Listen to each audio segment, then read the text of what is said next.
তো সময়টা এত কম ছিল যে এই আলোচনাটা শুধু হয়েছে, কিন্তু আমরা এটাতে একমত হতে পারি নাই ডিউ টু, কারণ একটা দল মার্জ হওয়া, শুধু নির্বাচনের একটা মার্কার জন্য দল মার্জ হবে এটা তো হতে পারে না। এটা তো কোনো, আমাদের দলগুলো তো এটা লক্ষ্য সুনির্দিষ্ট কর্মপন্থা নিয়ে গঠিত হয়েছে, ফলে ওইটা তখনই আর তো হলো না। আমরা তো পরে জোটগতভাবে বিএনপির সাথে যাওয়া হলো না, পরে জামাতের সাথে জোটে গিয়ে আমাদেরকে নির্বাচন করতে হলো।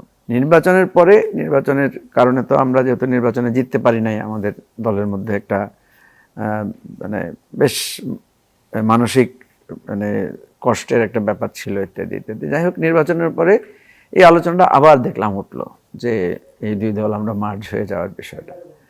আমাদের কিন্তু কোনো আনুষ্ঠানিকভাবে আলোচনা হয় নাই, অনানুষ্ঠানিকভাবে বিভিন্ন রকমের কথা হয়েছে, এরকম যে দুইটা দলের চিন্তা, দৃষ্টিভঙ্গি, জুলাই অভ্যুত্থান, জুলাই আসো তো একই রকম, তারুণ্যের একটা স্ফুরণ বা একসাথে কাজ টাজ হয়েছে, ইত্যাদি ইত্যাদি।